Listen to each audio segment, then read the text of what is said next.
Por que a gente vai falar sobre rejeição? Porque não tem como trabalhar questões de autoestima sem que a gente trabalhe pontos relacionados à rejeição. É uma ferida emocional muito profunda. E essa ferida emocional faz com que a gente tenha padrões e comportamentos que são desencadeados a partir do filtro emocional que essa ferida traz. Então é como é que eu vou dizer assim? É como se você colocasse os óculos da rejeição e você passasse a ver rejeição até onde não tem na sua vida. Então quando a gente carrega uma ferida emocional da rejeição, a gente começa a ter comportamentos para evitar ser rejeitado de todas as formas, e a gente também passa a ver rejeição até onde não existe. E quando realmente existe, parece que a gente vai morrer, né? Então é como se você colocasse esse filtro, você coloca uma lente nos seus olhos e tudo que você vê através dessa lente você enxerga rejeição. Mesmo que o outro não esteja te rejeitando, dentro de você você sente esse padrão de rejeição, entende? Então, falar de rejeição é falar de autoestima. Todos nós, desde pequenininhos, acho que desde que a gente nasce, a gente tem uma busca natural por amor e aceitação. A gente tem essa busca por ser validado, por ser aprovado, por ser aceito pelos pais. E dependendo da criação que a gente recebe, essa busca se reforça ainda mais, o que não é positivo, né?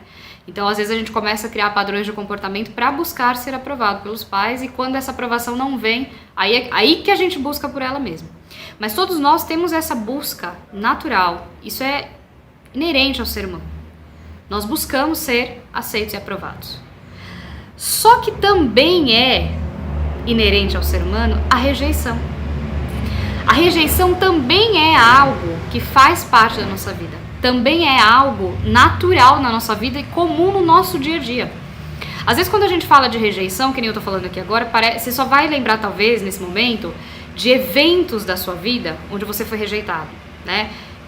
Sei lá, uma traição, um término de um relacionamento, um trauma da infância. Parece que a rejeição é só esses grandes marcos, né? E na verdade não. Quando a gente fala de rejeição, você vai ver que é um padrão que está presente na vida de todas as pessoas todos os dias. Ela faz parte da vida. Então, todos os dias nós rejeitamos ideias, lugares que não se afinam com o que a gente quer, com o que a gente gosta. Todos os dias nós rejeitamos coisas, pessoas, situações que nós não queremos vivenciar. Pelos mais infinitos motivos. Pode ser que aquela rejeição que você esteja tendo aquilo é para o seu próprio bem, mas você está rejeitando aquilo. Entendem o que eu estou falando? Então a rejeição, ela é algo natural na nossa vida. A gente todo dia rejeita coisas.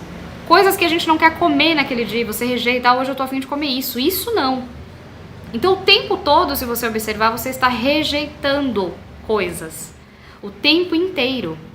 Então, da mesma forma, olha só como nós somos seres complexos. Da mesma forma que a busca por aceitação, ela faz parte da vida do ser humano, desde sempre, a rejeição também faz parte dos nossos comportamentos.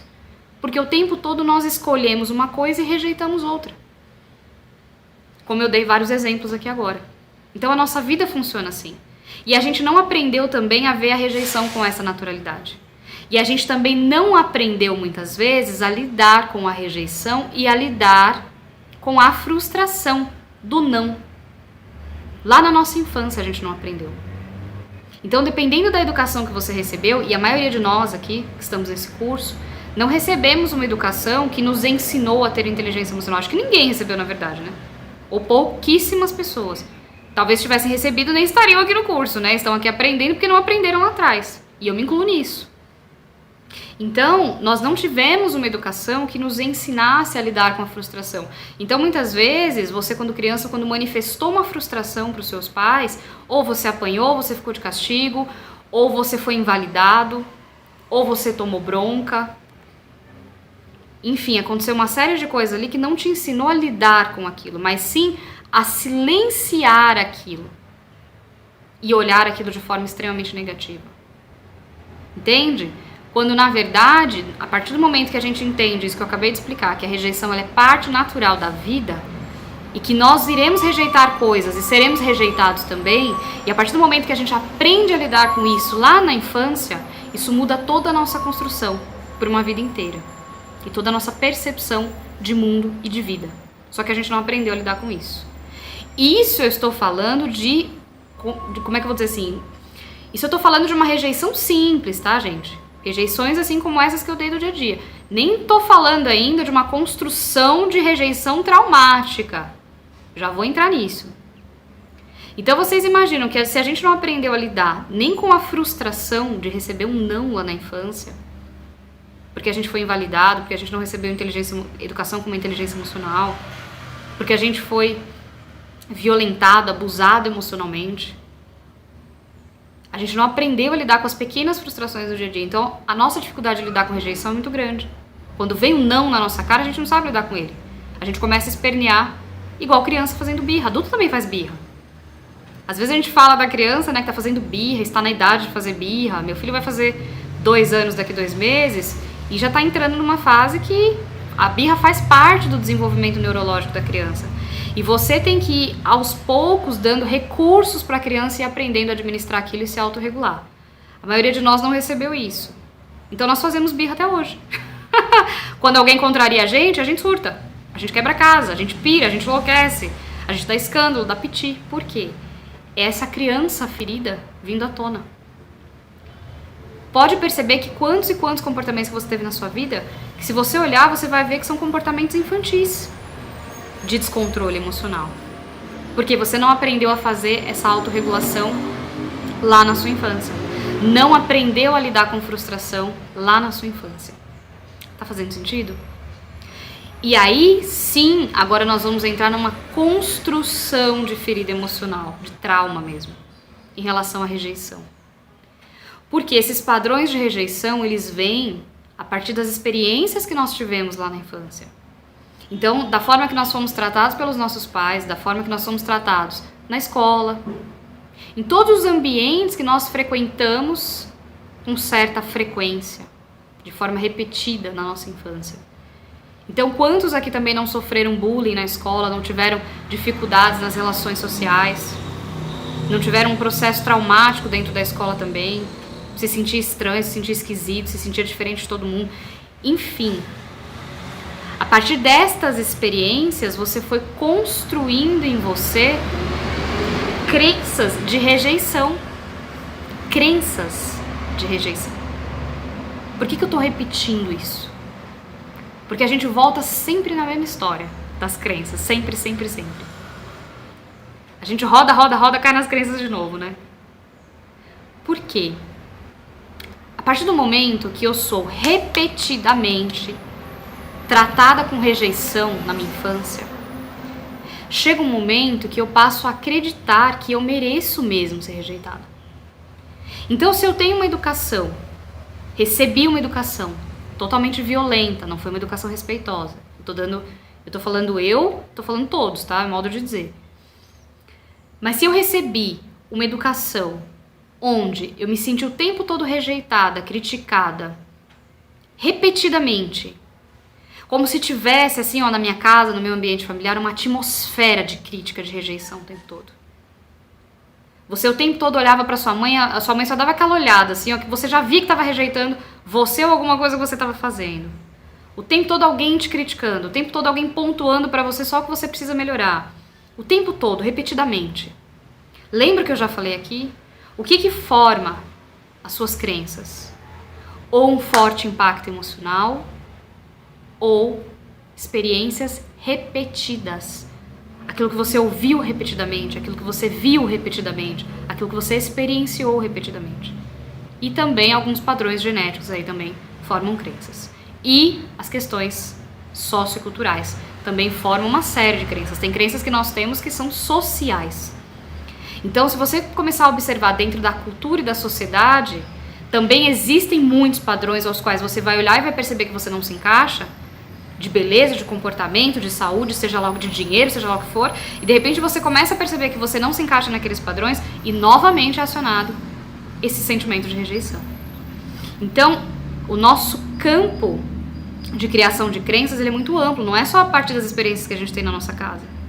A sociedade também molda o indivíduo. E cada indivíduo molda a sociedade. Olha como é complexo.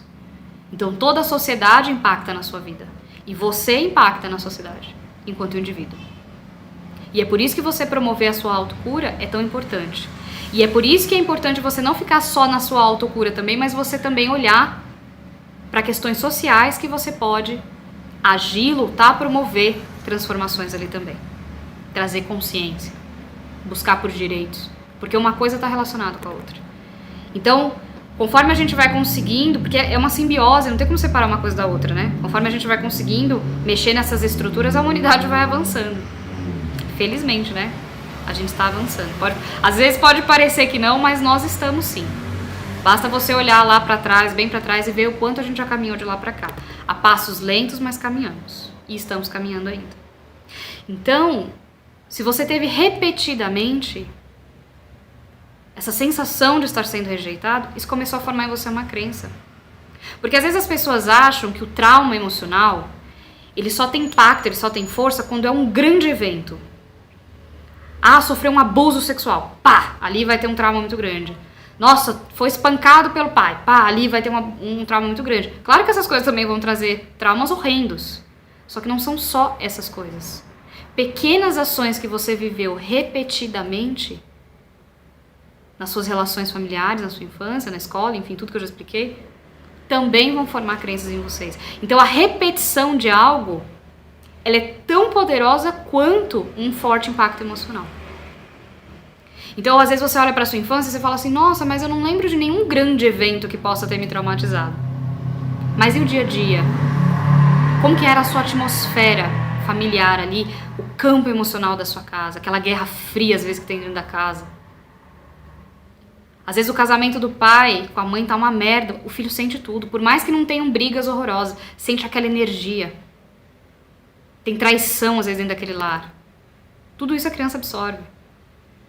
Tem distanciamento, tem frieza, tem um relacionamento ali que já tá perdido, a criança absorve tudo isso. Às vezes os pais acham que as crianças só absorvem quando o pai tá brigando ou quando separa. Então, eu conheço muita gente que fala que não se separa por causa dos filhos, porque tem medo de gerar trauma. Mas, cara, você vivendo, você fazendo com que o seu filho, sua criança viva num ambiente totalmente tóxico, você vai traumatizá-la muito mais do que se você se separasse e fosse cada um pro seu lado viver feliz a sua vida de forma harmoniosa. Entendem? Isso é muito mais traumatizante. Então, para rejeição é igual. Então, lembra que a gente constrói a nossa autoestima a partir da forma que nós fomos tratados. Então, se você tinha alguém te respeitando, se você tinha alguém que era carinhoso com você, alguém que respeitava os seus limites, alguém que te orientava com amor, com presença, se você teve todo esse tratamento, é natural que você também aprenda a se tratar dessa forma. Uma criança só aprende a se tratar da forma como ela é tratada. É simples assim. Então, se você foi tratado com rejeição, como é que você aprendeu a se tratar? Com rejeição. O seu olhar sobre você é o da rejeição. Então, se você sentir essa atmosfera, esse campo o tempo todo de ser rejeitado pelo seu pai, pela sua mãe, pelo seu pai, pela sua mãe na escola, e olha só que interessante, a gente tem uma coisa bem complexa que é assim, a gente se conhece, né? Então imagina que o tempo todo tinha alguém pontuando pra você o quão equivocado, errado e cagado na vida você era. E o quão defeituoso e precisava de reparos e consertos você era. Aí você foi aprendendo a olhar só para suas dificuldades, só para os seus defeitos, só para suas inadequações. Você foi aprendendo a olhar para isso porque era o que foi a forma que o adulto que te educou direcionou o seu olhar o tempo todo para você. De repente você aprendeu a se olhar dessa forma. E a gente se conhece. Eu tenho defeitos e dificuldades que vocês não sabem, mas eu sei que eu tenho. E aí, quando eu começo a olhar só pra isso, porque é o que eu aprendi, qual é a vozinha que grita lá no meu inconsciente? A da crença da rejeição. Você merece ser rejeitada. Porque olha só todos os defeitos que você tem. Quantas vezes você já não se sentiu assim? Quantas vezes você já não olhou pra você e falou assim, mas também, cara, quem é que vai gostar de mim? Porque eu tenho isso. Acho que eu não mereço o amor das pessoas. Quem vai gostar de mim? Por mais que você não pense isso racionalmente, talvez inconscientemente esse pensamento tá lá. Porque você aprendeu uma vida inteira a só olhar para esse lado seu. Com rejeição. E aí, quando você aprende a se olhar dessa forma, parece que as qualidades que você tem, elas nem pesam tanto assim, né? Porque o peso fica onde está o foco. O foco é alimento energético. Ontem eu estava conversando com o Cleiton, aqui do curso, e ele mandou uns áudios, tá? A gente estava conversando sobre o conteúdo de umas aulas. E ele estava me repassando algumas percepções que ele teve e tal. E ele falou uma coisa bem interessante. Ele falou de uma amiga dele que descobriu que tá com Covid e entrou em desespero. E ele falou assim pra ela: agora essa doença já tá aí. É tirar o aprendizado que você pode tirar e o foco agora tem que estar na cura dela, não na doença. E isso é o que eu ensino sempre, gente. E eu falei pra ele assim ontem, eu precisava ouvir isso hoje. Porque é o que eu ensino sempre, mas parece que naquele dia eu precisava que isso fosse reforçado dentro de mim. Porque às vezes a gente reconhece a doença, aceita todo aquele processo que eu já ensinei aqui, então reconhecer, aceitar, só que fica com foco nela. E o foco tem que estar na cura. Tá, eu entendi que, por exemplo, uma doença que eu tenho na minha vida, quando eu tô falando doença agora, eu tô falando doença emocional, tô falando de qualquer coisa que você queira curar. Doença espiritual, não tô falando só de doença física, não. Vamos supor que você reconheceu na sua vida, há uma doença na minha vida, é a minha vida financeira. Eu preciso curar isso. Só que quanto mais você foca nas dívidas, no problema, na dor, na falta, isso aqui vai expandindo. E quando você começa a focar na cura, a coisa muda de figura. Você começa a ampliar o olhar pra cá.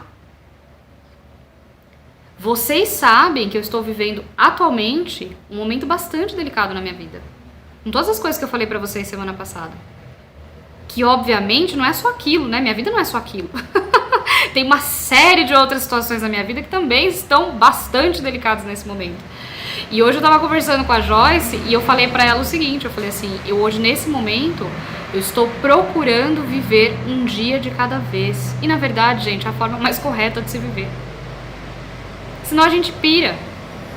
Se a gente for pegar todos os nossos problemas que a gente tem atualmente, que eu tenho um monte, eu tenho certeza que vocês também, e quem é rico, milionário também tem problema, porque eu volto a dizer, a gente precisa desconstruir essa coisa do rico não tem problema, né? Todo mundo tem problema. Só que o que muda é a forma como a gente vai lidar com aquilo. Então, o que eu tenho feito hoje para procurar sair daquele padrão de crise de ansiedade que eu tava entrando? Fazia anos que eu não tinha crise de ansiedade na minha vida. Só que eu tenho ferramentas para lidar com isso. EFT, outras questões que eu estudo, as coisas que eu ensino aqui, que eu preciso colocar em prática na minha vida. Senão o que eu ensino aqui não vale de nada. E o que eu tenho feito hoje? Procurado viver um dia de cada vez. O que eu tenho para fazer hoje? Hoje eu tenho que resolver isso, isso, isso, tá? Hoje eu vou executar isso da melhor forma que eu puder e procurar trazer leveza pro dia de hoje. Sabe por quê? Porque as situações já têm o peso delas. E se eu colocar mais peso nelas, depois de vários dias acumulando peso de vários dias, eu não consigo caminhar mais, não consigo carregar. Fica muito pesado pra mim. Então eu vou colocar leveza no dia de hoje, e amanhã eu vou pro próximo, vou resolver uma coisa de cada vez. Eu tô falando isso, não é pra fugir do foco da aula que é a rejeição, não, já vou voltar. Mas é porque eu não sei o que você tá vivendo. E tem momentos na vida da gente, como o que eu estou vivendo nesse momento, que parece que as situações elas viram um emaranhado, você não sabe por onde que você começa a puxar o fio pra começar a alinhar a coisa. Mas tem que começar por algum lugar. E não dá pra resolver tudo de uma vez. Senão a gente entra no desespero. É muito fácil a gente entrar no desespero. Se a gente não tiver essa percepção. Começar a entrar num padrão de ansiedade muito profundo. Rosi, você tá numa fase ótima, plena, maravilhosa? Não estou. Vocês sabem disso. Mas, dentro dessas dificuldades que eu estou vivendo, eu estou procurando manter o meu equilíbrio. A minha sanidade. Tem outras pessoas que dependem de mim aqui. Eu preciso trabalhar, vocês dependem de mim. Imagina eu mandar uma mensagem lá no grupo hoje e falar assim, ai gente, eu não vou dar aula hoje não, porque eu não tô bem emocionalmente. Não tem nem cabimento isso. Tem nem cabimento. Entendem? Então eu tenho que estar aqui, chorandando, como eu falei semana passada. E trazendo leveza, tá, a situação é essa, se apresentou essa, tudo bem. E aí? O que eu vou fazer daqui pra frente? O que eu vou fazer com ela agora? Com foco sempre na cura, com foco sempre na solução. Esse é o ponto. E parece que as situações na vida, às vezes, elas vêm assim, ó, apertando, espremendo a gente mesmo. E é nesses momentos mesmo que a gente tem que procurar praticar essas coisas. Fortalecer fé, fortalecer conexão com Deus. Não tem nada solto aqui. Não tem nada por acaso aqui. Entendem? Então o nosso foco, ele tem que estar sempre na cura. E por que eu comecei falando disso? Porque eu estava falando que muitas vezes o nosso foco está na rejeição. O nosso foco está nas nossas dificuldades. E isso trava a gente. Isso bloqueia a gente. A rejeição, ela faz com que a gente não consiga desenvolver relações sadias, esses padrões emocionais de rejeição. Faz com que a gente não consiga desenvolver relações sadias, saudáveis com as pessoas. Porque a gente está sempre carregando essa ferida emocional. A rejeição, ela escraviza a gente. A gente começa a agir pelo medo daquilo. E aí a gente começa a criar tanto mecanismos de autoproteção, quanto outros padrões que vão nos adoecer. Então você começa a criar mecanismos de autoproteção em todas as áreas da sua vida. Por exemplo, se você tem um projeto para tentar fazer, um emprego que você quer tentar, um projeto que você quer colocar em prática, alguma coisa que você quer vender, se você carrega um padrão de rejeição, qual o primeiro pensamento que vem na sua cabeça? Cara, eu nem vou tentar, ninguém vai comprar de mim. Cara, eu nem vou tentar, ninguém vai me contratar. Pra que eu vou tentar se já vão me falar não? Pra que eu vou tentar ficar vendendo isso aqui? Ninguém vai comprar de mim. É o padrão de rejeição falando. Vai entrar no relacionamento, já tenta nem se envolver. Porque o medo de ser rejeitado é muito grande. E aí fica pulando de relacionamento em relacionamento. Ou então quando se envolve, fica o tempo todo achando que o outro vai rejeitar. E sofrendo. E se humilhando. Com medo do outro ir embora. Então você começa a criar várias dinâmicas que não são saudáveis. Muitas vezes o medo, a vergonha, a timidez vem também como causa natural da rejeição. E a vergonha que eu tô falando aqui agora, toda aula agora eu tô enfatizando isso, gente. Não é só aquela vergonha de eu sou tímida, é aquela vergonha que te deixa num limbo emocional, que baixa a autoestima mesmo. Que muitas vezes a gente confunde com culpa, que a gente se sente mal, que a gente olha só para as nossas dificuldades. O padrão de rejeição, ele faz com que a gente entre nessa vergonha, e quando a gente entra nessa vergonha, a gente se anula. Quanto mais eu passar despercebida, melhor, porque daí não corre o risco de ninguém me rejeitar. Eu só fui ter dimensão de quantos padrões de rejeição eu carregava quando eu comecei a fazer esse trabalho aqui. Eu já contei as minhas experiências pra vocês. De quando eu comecei. Gente, as pessoas na internet, elas falam coisas absurdas. Absurdas. Eu vejo gente extremamente fora da casinha. Às vezes a pessoa postou uma coisa, o outro entende, você posta A, o povo entende B e vem xingar você. A internet funciona assim. Então quem vai pro digital, como eu fui, tem que estar preparado para lidar com rejeição, com julgamento. Tem que estar preparado. Só que uma coisa que liberta a gente é a gente entender que os padrões de rejeição que as pessoas têm de rejeitar o outro, agora eu não tô falando do padrão de se sentir rejeitado, tô falando do padrão de rejeitar. Os comportamentos de rejeição que as pessoas desenvolvem não tem nada a ver com você. Tem a ver com as construções de crenças e valores e percepções e experiências da pessoa.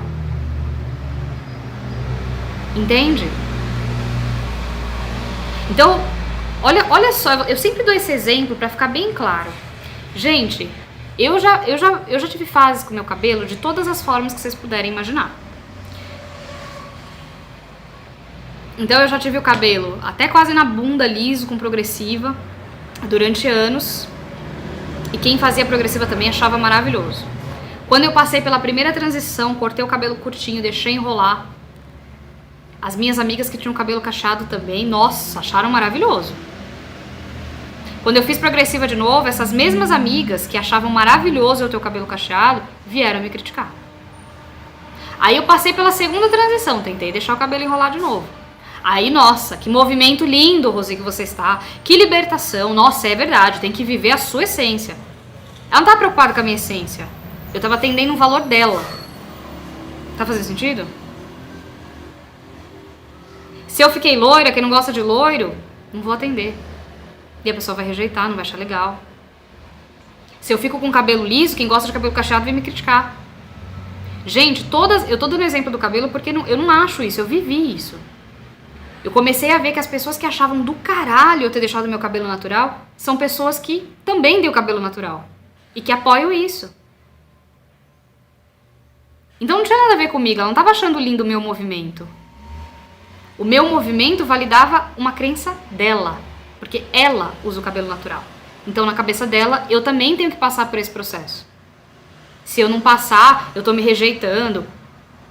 Eu preciso ter o cabelo que eu me reconheço e que faz sentido pra mim. Seja ele liso ou cacheado, loiro, azul, rosa, não importa. Tem que fazer sentido pra Rosi.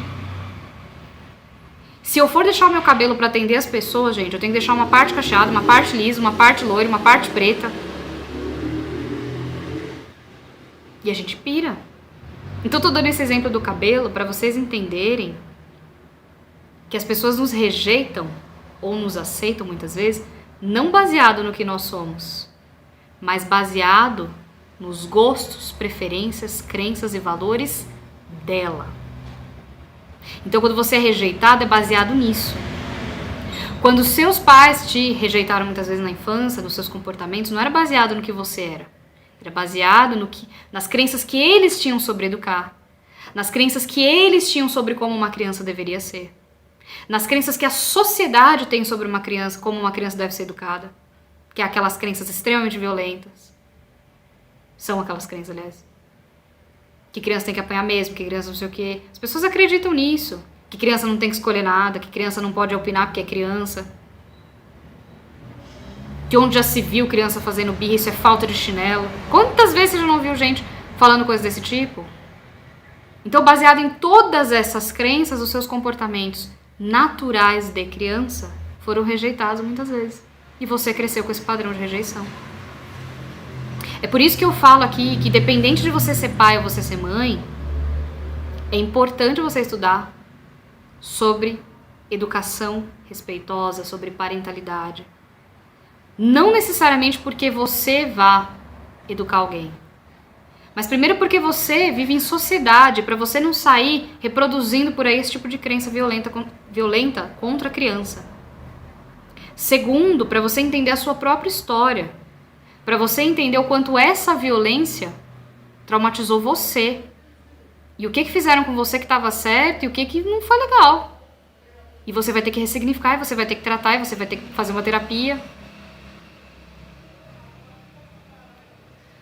Os nossos pais, com certeza na cabeça deles, inconscientemente, eles tinham uma listinha do filho ideal. A listinha do que o filho deveria ser. E o filho sai um pouquinho daquela lista ali, ó, é rejeição na certa.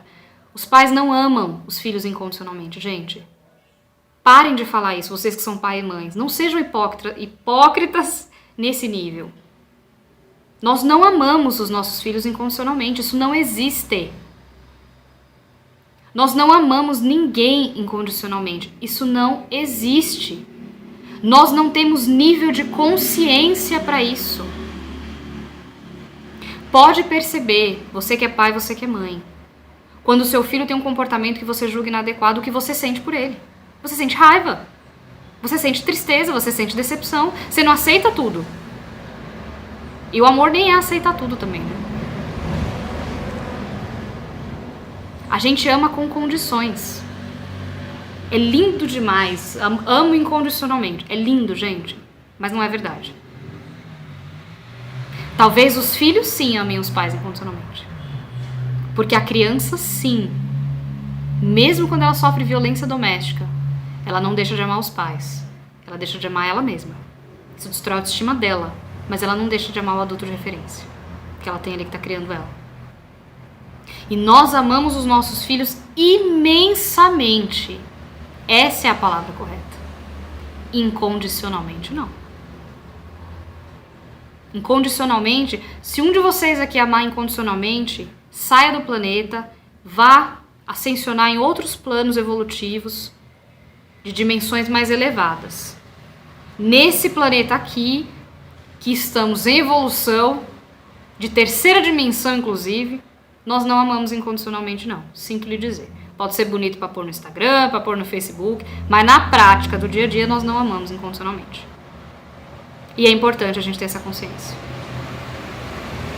É importante porque senão a gente se esconde atrás desse discurso. Ah, eu perdi a paciência, eu fui violenta com meu filho, mas eu amo incondicionalmente. Quantos e quantos pais são extremamente violentos com seus filhos e tem um discurso de mato e morro, amo acima de tudo e de todos? Entendem o que eu tô falando? O amor é muito complexo pro nosso nível de consciência ainda, gente. A gente tá aprendendo ainda a experienciar essa energia na totalidade. E a gente tem sim, dentro da gente, uma listinha de coisas que a gente aceita e que a gente não tolera, inclusive nos nossos filhos. Você tem valores morais dentro de você que de repente pra você ter um filho, sei lá, usuário de droga seja o fim do mundo dentro de você.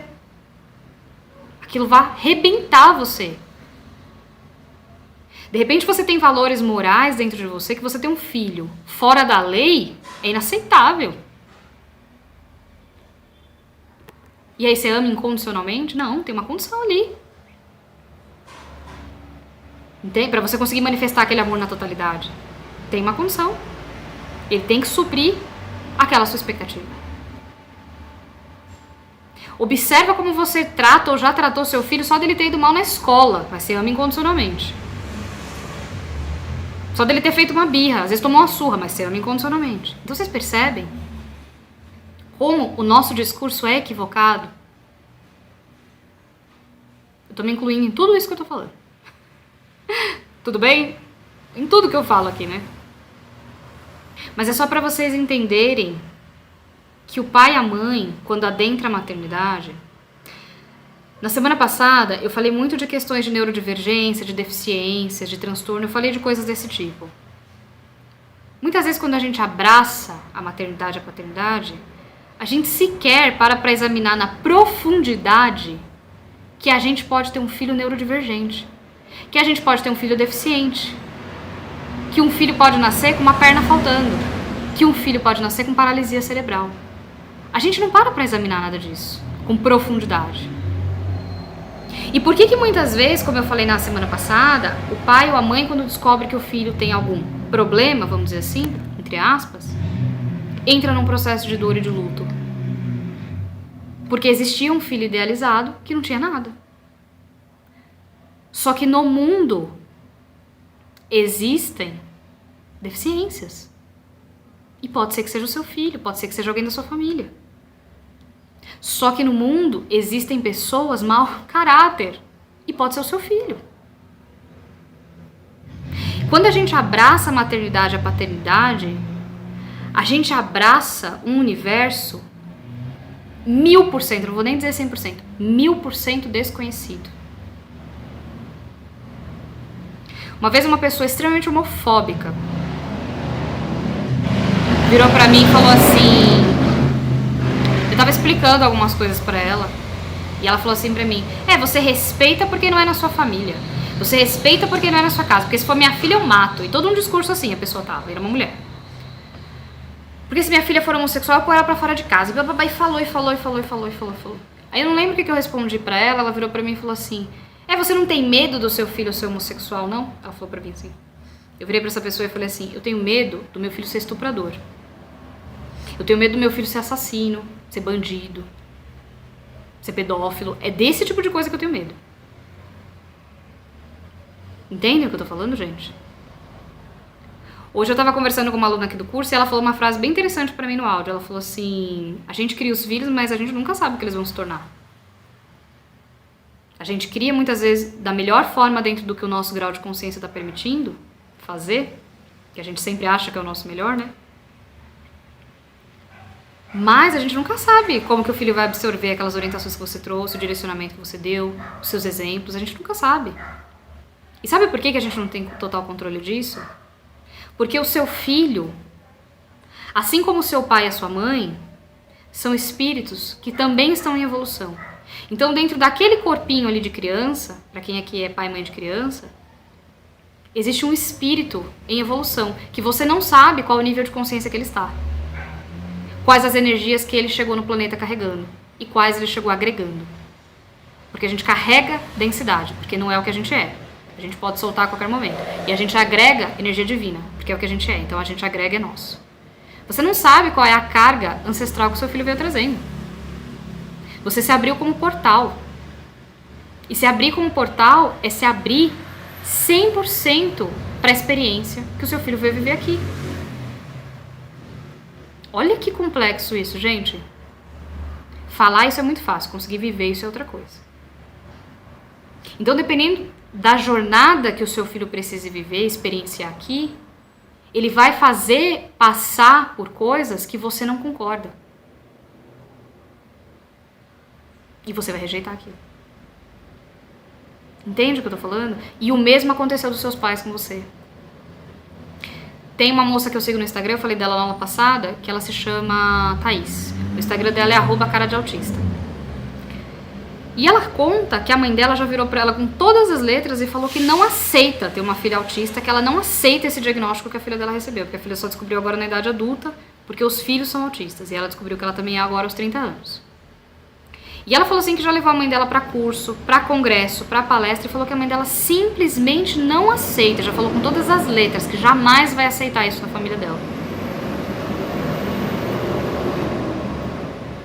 Eu tenho amigos que quando os pais descobriram que era homossexual, foram postos pra fora de casa. Apanharam. Então vocês percebem como a coisa é muito complexa? E eu tô dando esses vários exemplos aqui, ó, desde deficiência até comportamentos, até sexualidade, eu tô dando vários exemplos para vocês entenderem que muitas vezes um pai e uma mãe tem na cabeça dele uma listinha, deles, aliás, uma listinha do meu filho deveria ser assim, do filho ideal. E aí por conta dessa listinha do filho ideal, a pessoa não consegue lidar com a realidade que se apresenta. Tá fazendo sentido? E isso é para todas as esferas de comportamento que aquele filho possa apresentar. Então, para você entender que as rejeições que você sofreu na sua infância, ao longo da sua vida, não tem nada a ver com quem você é. Tem a ver com a construção interna dos seus pais e das outras pessoas que rejeitaram você também. Tem a ver com as coisas que elas acreditam como deveria ser. Fez sentido? Poucas são as pessoas, poucas, que têm grau de consciência suficiente para adentrar o campo da maternidade e da paternidade conscientes de que não tem controle nem poder sobre a vida dos filhos. Que você pode sim direcionar, educar, orientar o voo, mas gente, os filhos têm asas, metaforicamente falando, né? Eles vão voar. Eles vão trilhar a jornada deles. Quantos pais se opõem a relacionamentos que os filhos escolhem e trazem uma dor, um sofrimento tenebroso pro filho, sem perceber, e acham que estão trabalhando em prol do bem do filho. Mas você está trabalhando em prol do seu próprio bem. Igual o exemplo que eu dei das minhas amigas que vinham enaltecer os meus cachos, porque elas também são cacheadas. Não tem nada a ver comigo, tem a ver com a pessoa. Entendem o que eu tô falando? Quando a gente entende isso, a gente começa a perceber uma série de dinâmicas na nossa vida. Porque muitas vezes a gente rejeita os nossos filhos, ou os nossos pais nos rejeitaram, só que a gente também rejeita os nossos pais muitas vezes. Porque a gente também tem construído dentro da nossa cabeça, inclusive socialmente e culturalmente, como um pai e uma mãe deveria ser. Então o pai deveria ser o meu apoio, de repente o seu pai não é presente. Putz, fudeu. Veja bem, não tô dizendo aqui que você tenha que aceitar abuso dos seus pais, falta de respeito, não é nada disso. Não é nada disso. Mas é só pra você entender que a gente tem dificuldade de trabalhar a aceitação. Em todas as áreas da nossa vida. Então a minha mãe deveria ter sido uma pessoa mais equilibrada, que deveria ter me criado da forma assim assada, mas não criou. Qual que foi a realidade que se apresentou? Porque a partir do momento que eu consigo olhar para a realidade que se apresentou, é aí que eu posso lidar com ela. Porque, na verdade, para todas as nossas relações, não é só os pais com os filhos, ou os filhos com os pais. Para todas as nossas relações, nós temos uma listinha do fulano deveria agir assim, fulano deveria fazer assado, fulano deveria. Eu gostaria. Enquanto a gente está presa, enquanto nós estivermos presos nessa listinha mental do deveria, nós vamos estar presos a dores. Nós vamos estar rejeitando outras pessoas e gerando dor para elas também. É dor retroalimentando dor. Tá fazendo sentido? Então, quando a gente fala de rejeição, gente, o buraco é muito mais embaixo. A coisa é muito mais complexa. A gente idealiza a vida. Conforme eu fui crescendo, conforme eu fui me tornando adulta, eu sou uma pessoa ainda relativamente nova, ainda tenho 27 anos. Então não faz tanto tempo assim que eu me tornei adulta. Tem uma década só. Então, brincando, né? Mas, gente, uma década não é nada, né? Se você for ver assim. Claro que eu tenho consciência hoje de que todo o conhecimento assim, que eu tenho não é só do que eu estudei. Eu também sou um ser ancestral, um espírito que já tá aí há milênios no universo, e eu tenho memória, ensinos que estão na minha memória, conhecimento que estão na minha memória, e eu vou acessando eles também. Mas nesta encarnação eu só tenho 27 anos. E é relativamente um tempo de vida curto, vamos dizer assim. E por que eu tô falando da minha idade? Porque eu fui percebendo que conforme eu fui me tornando adulta, e eu fui me deparando com uma série de situações na vida, aquilo foi doendo em mim de tal forma, porque eu percebia que aquelas situações que estavam se apresentando, elas eram o oposto da vida que eu tinha idealizado. Sabe aquela coisa que a gente tem quando criança? Ah, quando eu crescer eu vou casar e vai ser assim, eu vou trabalhar e vou ser muito rica, eu vou fazer não sei o que e vai ser desse jeito. Sabe umas coisas que a gente tem quando a gente é criança? E que a gente adolescente muitas vezes não amadurece isso, e chega na vida adulta com aquelas ilusões de criança ainda. E aí a gente começa a se deparar com uma série de coisas que você fala, caraca. E uma das lições mais difíceis pra mim, enquanto espírito encarnado nesse planeta, uma das lições mais difíceis pra mim, e que eu venho aprendendo ela já há anos, a duras penas, é que a gente idealiza a vida. E que a gente a todo momento tem dificuldade de lidar com a realidade que se apresenta por causa disso. A gente tem dificuldade de viver a vida em aceitação, de peito aberto, só dizendo sim, na fé e na entrega. A gente tem essa dificuldade. Porque a gente tem tudo muito idealizado. Então a gente idealiza tudo. A gente idealiza como vai ser os relacionamentos, a gente idealiza como vai ser a nossa maternidade, a gente idealiza como vai ser a vida profissional, a gente idealiza como vai ser a vida financeira. E quando eu digo idealizar, não tô falando de ter metas. Eu tô falando de idealizar na mente e achar que é aquilo. E de repente, quando você se depara com uma situação na vida que foge demais daquilo, você fala, pá, sai do eixo. Você sai do eixo. Então, pra gente começar a desconstruir, sair desse campo das idealizações e olhar pra vida e dizer, qual é a minha história com os meus pais? Tá, a minha história é essa aqui. Ah, eu gostaria... Parou. Qual é a história? A história é essa. Putz, meu pai, sei lá, é um traste. Tá bom, é isso? É isso? Então tá bom, é isso. Você vai fazer o que com isso agora? Vai se afastar do seu pai? Vai tentar resgatar essa relação? Porque só a partir de quando você olha pra situação como ela é que você consegue lidar com ela. É só a partir do momento que vem a aceitação que você consegue lidar com aquilo. Então é como meu amigo falou pra amiga dele, meu aluno aqui, Cleiton, falou pra amiga dele. A doença já tá aí. Ah, eu não queria ter pegado Covid. Qual é a realidade que se apresenta? Aceitação. Eu tenho Covid. Tá, o que você vai fazer daqui pra frente? Entendeu? Ah, minha mãe é assim. Tá bom, o que você vai fazer com isso? Daqui pra frente. Essa é a realidade que se apresenta. Ah, o meu filho, tá perdido na vida. Tá bom, essa é a realidade que se apresenta. Você não gostaria que fosse assim, eu tenho certeza disso. Mas essa é a realidade que se apresenta. O que você vai fazer com isso? Gente, viver é foda. Eu sei. Ouvir tudo isso que eu tô falando aqui não é fácil. Porque não é fácil pra mim, eu que tô falando. E não é fácil pra mim. Então, por que eu falei assim que falar de rejeição é muito complexo? Porque é muito mais do que, eu tenho padrões de rejeição, eu tenho medo de ser rejeitado, eu tenho medo de ser abandonado. É muito mais.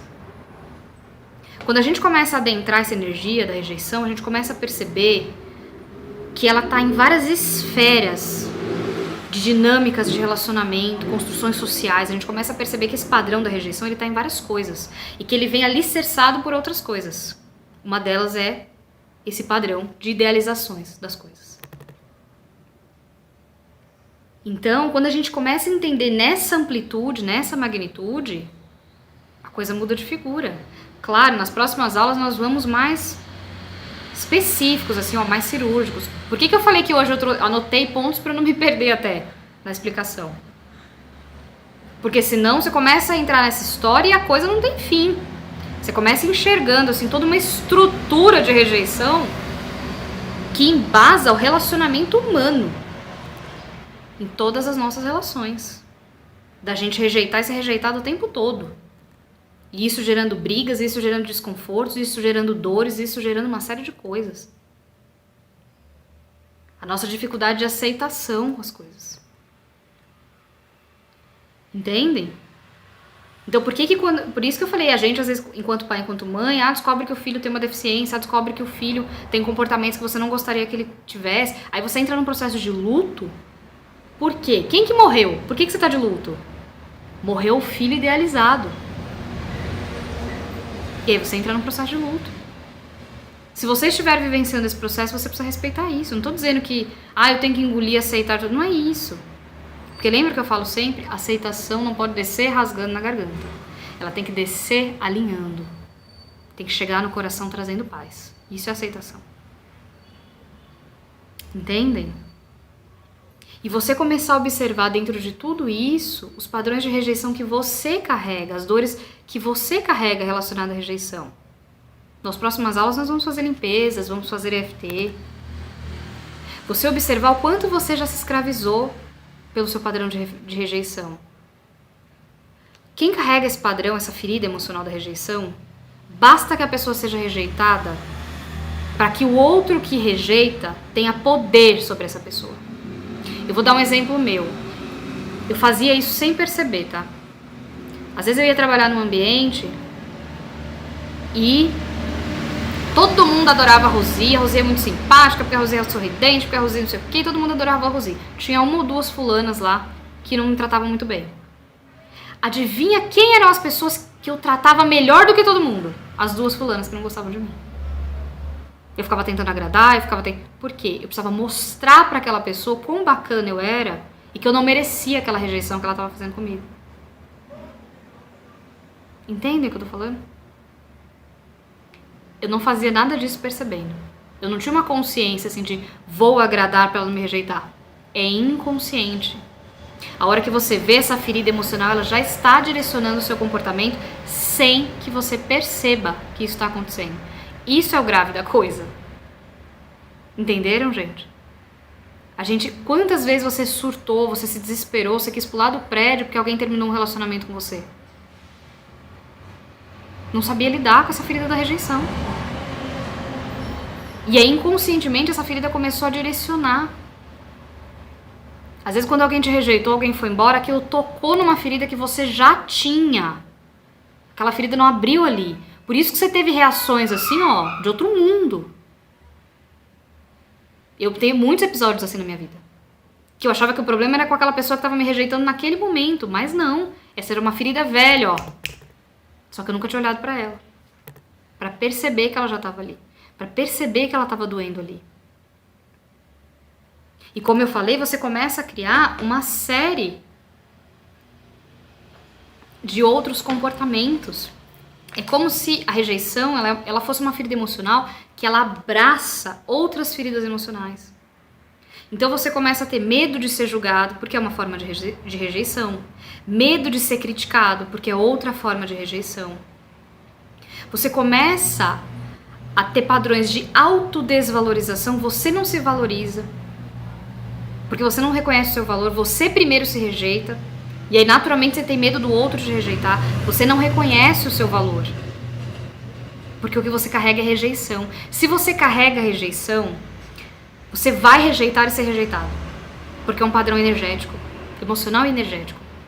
A partir do momento que eu carrego uma energia em mim, não demora para que aquela energia comece a se manifestar na minha vida. Seja eu praticando ela ou alguém praticando ela comigo. Às vezes das duas formas, às vezes de mais trocentas formas diferentes aquela energia vai se manifestar. Porque ela está comigo. Eu sou ela em ação. Então, se eu tenho um padrão de rejeição, eu sou a rejeição em ação. Em algum momento, alguém vai me rejeitar. Em algum momento, eu vou rejeitar alguém. E eu fico nessa dinâmica. E qual é a primeira pessoa que eu vou rejeitar? Eu, né? A mim mesma. Então, a gente começa a criar outros padrões por causa da ferida da rejeição. Então, ela abraça essas outras coisas. O que vai se apresentar aí? Insegurança, ciúmes, medo do abandono. São feridas que estão sendo acionadas a partir da rejeição. É como se a rejeição fosse uma grande árvore e cada galho dela fosse outra ferida emocional. Mas é tudo na mesma árvore. Medo de abandono, ciúmes, medo de ser rejeitado. É tudo medo de ser criticado, medo de ser julgado. O sentimento de, eu vou me anular aqui, para quanto mais despercebido eu passar, menos rejeitado eu vou ser. Então você começa a criar vários galhos começam a sair dessa árvore. Várias dinâmicas. Dinâmicas de perfeccionismo, medo de errar. Porque se você errar, você vai ser julgado. Porque se você errar, você vai ser criticado. Porque se você errar, você vai ser rejeitado. Então você começa a criar um padrão perfeccionista. E perfeccionismo é baixa autoestima. Porque rejeição está totalmente relacionada à construção de autoestima. Então, enquanto você não olhar para esses padrões dentro de você e perceber que você carrega essa ferida emocional da rejeição, você não consegue curar sua autoestima. E perceber o quanto você se rejeita ainda. Lembra que teve uma aula aqui que eu falei para vocês pegarem, fazerem uma lista, observarem tudo que vocês rejeitam em vocês e fazerem EFT para aquilo, para trabalhar a aceitação, para trabalhar auto-perdão, auto-amor. O que você estava tirando ali da história? Rejeição. Padrões de rejeição. Entendem? Então, entender essa dinâmica da rejeição é algo muito profundo. Eu mesma, como eu falei, eu não percebia que eu carregava isso. Um dia específico, assim, dentro de uma meditação muito profunda, assim, chegou claramente na minha consciência, assim, eu carrego o padrão de rejeição. Eu senti essa energia dentro de mim, assim, Eu vi que eu tava carregando ela. Eu nunca tinha percebido. Tinha outras que eu sentia que eu carregava, que eu conseguia dar nome, mas aquela ali eu não conseguia. E aquele padrão de rejeição ali construiu uma Rosi extremamente frágil. Uma Rosi que não conseguia impor limites nas próprias relações. Uma Rosi que não conseguia se respeitar. Porque é sempre o medo do outro rejeitar. Então, eu criei um padrão de ser agradadora, assim, de outro mundo. Eu preciso estar sempre agradando, sempre dizendo sim. Para que eu não tenha que ser rejeitada novamente. Para que eu não tenha que lidar com essa dor novamente. Eu tenho sempre que entregar a melhor performance. O melhor resultado. Porque senão tudo faz com que eu olhe para meu Deus, eu posso ser rejeitada. Meu Deus, eu posso ser rejeitada. Então você vira escravo desse medo. Como eu falei, vai te afetar até na sua vida profissional. Eu vou tentar fazer tal coisa. Nem vou tentar porque nem vai dar certo. Nem vou conseguir, nem vão comprar de mim, nem vão... É o padrão de rejeição falando. Tá com medo, vai com medo mesmo, tá cagando nas calças, bota a fralda e vai, cara. Não pode parar. Entendem? É simples assim. Então, gente, é necessário trabalhar essas feridas emocionais ligadas à rejeição. É necessário que você olhe para sua infância para você perceber toda a estrutura que você viveu, que fez com que você desenvolvesse isso. E é necessário que você perceba o quanto você se rejeita ainda hoje. Não tenha medo de olhar para suas feridas emocionais da infância. Se você sobreviveu àquilo quando você era criança, sem recursos emocionais, sem maturidade cerebral, você sobreviveu àquilo, não é hoje, adulto, que você nem tá vivendo aquilo mais, você só tá olhando para aquilo, que você vai morrer. Você vai conseguir, mas vai doer, mas vai conseguir olhar para aquilo. E precisa olhar. Só que o primeiro ponto para você começar a trabalhar a rejeição é o que eu já falei aqui na aula. É você começar a entender que não é pessoal. Não foi com você. Aquela pessoa que te rejeitou tinha toda uma construção interna de ideais e valores e crenças e experiências, e isso fez com que ela projetasse em você como ela gostaria que fosse, o que ela achava que deveria ser, e o que veio, a realidade que se apresentou era diferente daquilo que a pessoa queria que fosse, e ela não soube lidar. E aí você está carregando uma dor porque alguém não soube lidar com a própria dor, com as próprias crenças. E aí você veio carregando isso como se o problema fosse você. Porque alguém treinou o seu olhar para você olhar só para as suas dificuldades, para você não reconhecer o seu próprio potencial. E rejeição não é só quando você foi assim extremamente criticado. Porque se você foi muito criticado, obviamente você também desenvolveu com você uma autocrítica muito grande. Você se critica o tempo todo. Porque foi o que você recebeu, foi o que você sentiu, foi o que você aprendeu, foi o que você entendeu que merecia, então você também se critica. Foi o padrão que você desenvolveu em você. Você sentiu aquilo o tempo todo, a crítica, sentiu, gravou no seu sistema emocional, no seu inconsciente. Então você continua agora fazendo com você o que fizeram com você. É simples assim. Mas, pra gente carregar feridas de rejeição, não é só quando os nossos pais são violentos, críticos demais, nos anulam, ou só quando a educação que a gente recebeu foi violenta. Se a gente também foi educado com super proteção, isso também faz com que a gente cresça com padrões de rejeição, com insegurança. Porque de alguma forma os seus pais rejeitaram as suas potencialidades, a sua capacidade. E agora você rejeita isso também. Olha que loucura, né? Entendem? História bem ampla, bem ampla. Para as próximas aulas eu quero trazer coisas bem específicas, padrões de comportamento bem específicos relacionados à rejeição, para a gente poder fazer EFT para cada um deles. Essas coisas mais amplas que eu expliquei aqui hoje, para trazer consciência para vocês de como esse padrão de rejeição, além dele fazer parte da nossa vida, porque nós ainda estamos em evolução, ele também se manifesta em pequenas coisas do dia a dia o tempo todo. E a gente também, antes da rejeição, tem julgamento. Então lembra que eu já falava para vocês que o julgamento, ele alicerça, ele dá base para a culpa, para a gente culpar e se culpar. Muitos padrões de rejeição que a gente também desenvolve, de rejeitar os outros, vem a partir de ser julgado, de se julgar. Também está tudo relacionado. Gente, quando a gente começa a entender toda essa dinâmica, eu sempre falo isso aqui. Quando você começa a entender como é que tudo isso funciona, você começa a perceber que não tem uma coisa separada da outra. Eu separo a aula em temas pra gente pegar uma linha de raciocínio, se aprofundar numa coisa específica. Mas é tudo uma coisa só. Energeticamente falando, é tudo uma coisa só. A gente separa todas as energias divinas, lembra que eu já ensinei isso aqui? Em amor, alegria, felicidade, gratidão, leveza, esperança, mas na verdade é tudo uma coisa só. A gente separa energias densas em culpa, medo, raiva, tristeza, rejeição, abandono, a gente vai separando pra gente poder entender, mas na verdade é uma coisa só. Você vai ver que quando você começa a olhar pra uma, naquela ali você encontra todas as outras. Aquela ali, ela puxa todas as outras. Quando você carrega padrão de rejeição, junto vem abandono, vem sofrimento, vem julgamento, vem raiva, vem culpa, começa a vir outras. Energia densa puxa energia densa. Energia divina puxa energia divina. E mesmo essa divisão que a gente faz de energia divina e energia densa, também é uma separação ilusória. Porque é tudo uma coisa só, em polaridades diferentes. Lembra que eu já ensinei isso aqui também? Nada no universo está fragmentado. Toda separação é uma ilusão. Nada está fragmentado. Tudo está interligado.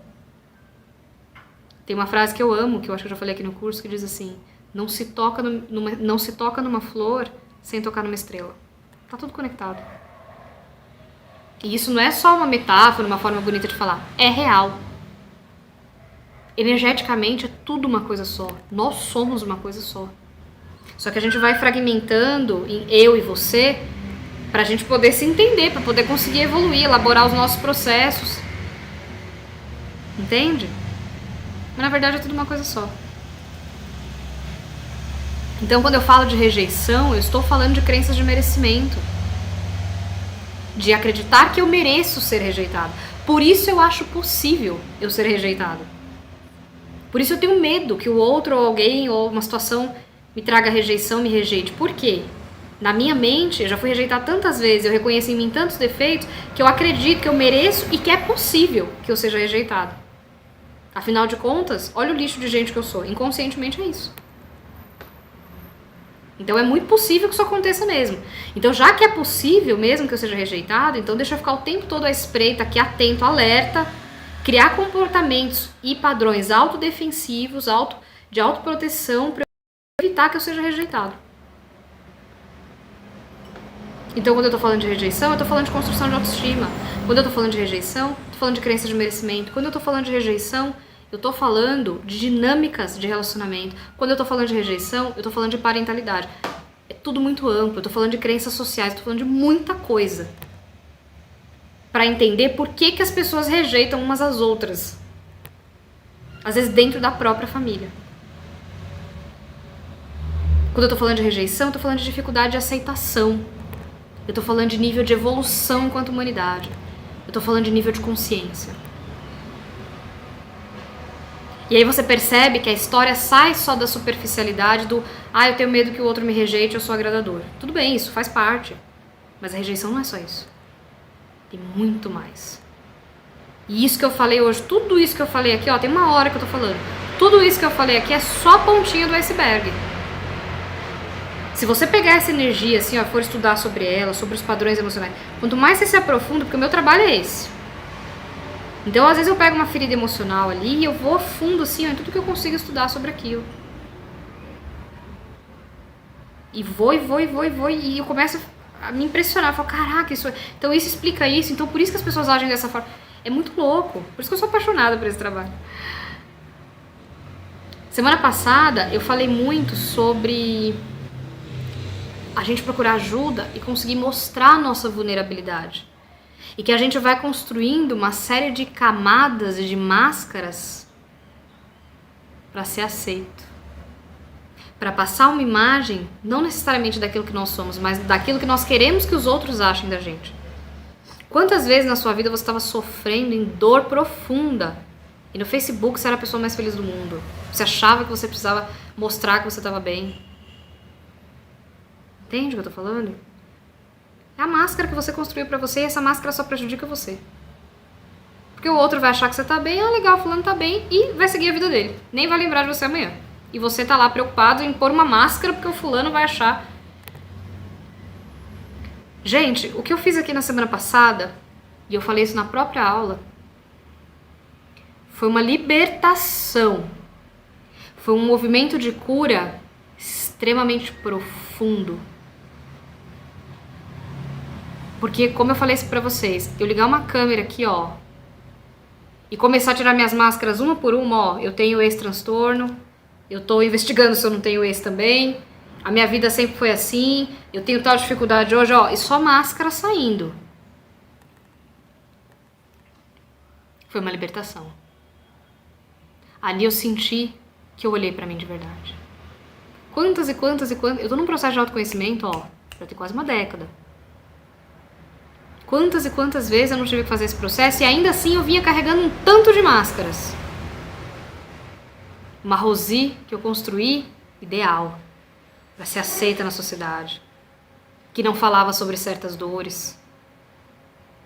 Só que conforme eu fui fazendo esse trabalho aqui, eu fui aprendendo a falar das minhas dores. Eu fui aprendendo a mostrar as minhas vulnerabilidades. Porque num primeiro momento, eu achava que para eu fazer esse trabalho aqui, eu tinha que ter uma imagem lá no Instagram aqui para vocês de vida perfeita. Aí vocês iam olhar para mim e falar assim, nossa, essa menina tem uma vida perfeita, então ela é o que ela ensina. Então deixa eu seguir ela aqui, porque ela vai poder me ensinar a ter essa vida perfeita. Eu conheço trocentos treinadores que são assim. que você olha pra vida daquela pessoa e você fala assim, cara, essa pessoa tem zero problema na vida dela. Zero. É a vida perfeita. E aí você segue porque você quer ter a vida perfeita também. Só que o caminho é outro, porque a vida perfeita não existe. Lembra que eu falei? Sair das idealizações? Então, quando eu comecei a perceber que eu podia tirar essas máscaras e começar a mostrar as minhas vulnerabilidades, aí sim eu seria exemplo de cura emocional. Porque aí sim isso inspiraria e te traria coragem de tirar as suas máscaras também. E você olhar para as suas dores e você olhar para padrões de comportamentos que você fala, meu Deus do céu, isso aqui eu tenho muita vergonha de fazer, mas eu preciso pedir ajuda, eu preciso falar com alguém sobre isso aqui.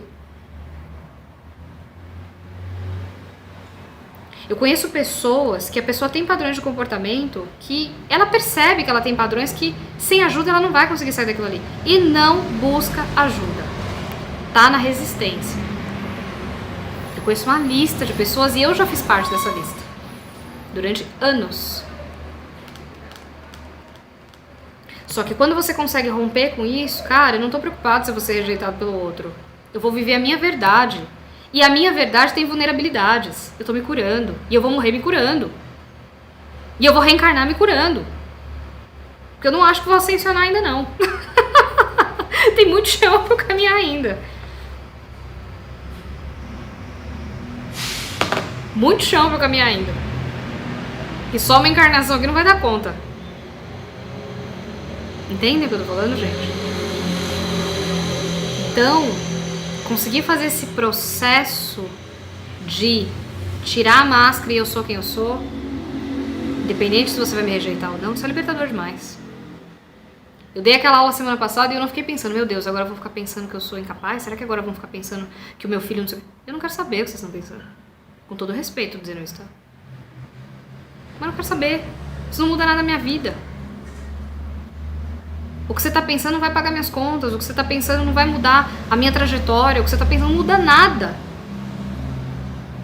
Só que a gente construiu na nossa mente que o outro tem poder sobre a gente, que o julgamento do outro tem poder sobre a gente. Só que o que tem poder sobre a gente é o julgamento que a gente faz sobre o julgamento que o outro faz a gente. É como eu me sinto sobre o seu julgamento que tem poder sobre mim. E não o seu julgamento sobre mim. Olha só. Então, quais as máscaras que você está precisando tirar aí, que você colocou por medo do outro te rejeitar? Porque se fulano souber que eu tenho essa dificuldade, nossa, eu vou ser mandada embora do serviço. Nossa, se fulano souber que eu sou assim, eu perco meu casamento. E você fica sofrendo com dores caladas. Gente, eu vivi anos assim na minha vida. Desde a minha infância, tô falando. Carregando coisas ali, ó, e sempre sorrindo, sempre fingindo que tá tudo bem. Uma coisa é você sempre tá sorrindo pra procurar levar alegria, esperança, leveza. Isso é uma coisa. Outra coisa é você tá sempre sorrindo pra fingir que tá tudo bem. Isso é outra coisa. Outra situação. São intenções diferentes. Porque isso também vem pelo medo de ser julgado, de ser o que vão pensar de mim, como que eu vou ser vista pelas pessoas em sociedade, pelas pessoas que convivem comigo. Entenderam? Então a gente precisa se libertar disso. Quantas metas você colocou pra você aí que talvez nem façam sentido pra você lá na aula 1?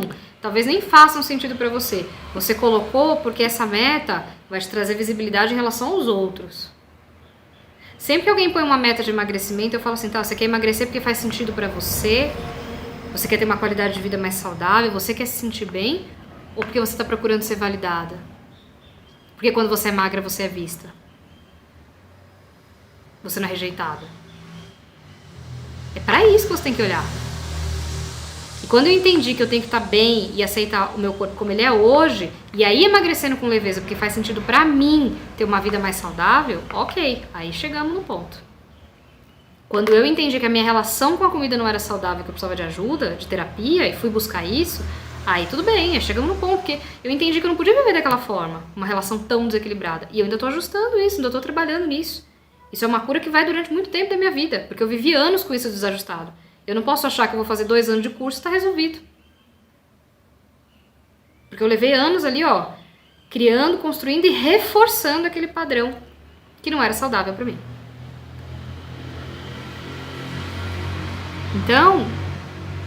Olha quanta coisa tem para analisar aqui dessa aula. Quanta coisa tem para você pegar o seu caderninho assim, ó, anotar ponto por ponto, falar isso aqui eu preciso examinar, isso aqui eu preciso examinar com coragem, para isso aqui eu vou ter que fazer EFT, essa máscara aqui eu vou ter que tirar, eu preciso perder o medo de mostrar as minhas vulnerabilidades para as pessoas. Entendem? É isso, meus amores. É isso. Gente, cada aula aqui, ó, essa semana uma aluna mandou um áudio para mim e falou assim, que cada aula aqui é um presente. Cada aula aqui é um presente pra mim também. Pra mim, principalmente. Olha, eu sempre falo essa frase brincando, mas é verdade. Viver nesse planeta aqui não é fácil. Porque é como eu falei na aula de hoje. Nós estamos em evolução. Então a gente vai se deparar com coisas aqui, ó, inacreditáveis. Na gente e nos outros. Na gente e nos outros. Faz parte da experiência humana aqui. Sempre lembrar que, independente de qualquer coisa que você esteja vivendo, qualquer área da sua vida, seja na área da saúde, seja na área financeira, seja na área familiar, seja qualquer área, sempre ter assim, ó, um ponto principal, que você é um ser espiritual, vivendo uma experiência humana. Então, independente da situação financeira, material, familiar, de saúde, qualquer coisa que você esteja vivendo, isso é uma experiência humana. Você não é isso. Isso é apenas uma experiência que vai ficar agregada à sua consciência, que é eterna no universo. Isso é o que você é. É isso que eu quero que você tenha como foco principal. Porque isso vai te ajudar a manter fé nos momentos que a coisa apertar. É você procurar desenvolver cada vez mais um olhar espiritual sobre a vida. Então, eu estou exemplificando aqui para vocês entenderem que as experiências humanas que nós temos aqui, as coisas que são do planeta, às vezes a gente deixa aquilo tomar a nossa vida, mas aquilo é menor. O que é maior é você ser espiritual, passando por essas experiências. E o que você vai trazer disso, o que você vai agregar disso, para a sua consciência evolutiva. Esse é o ponto.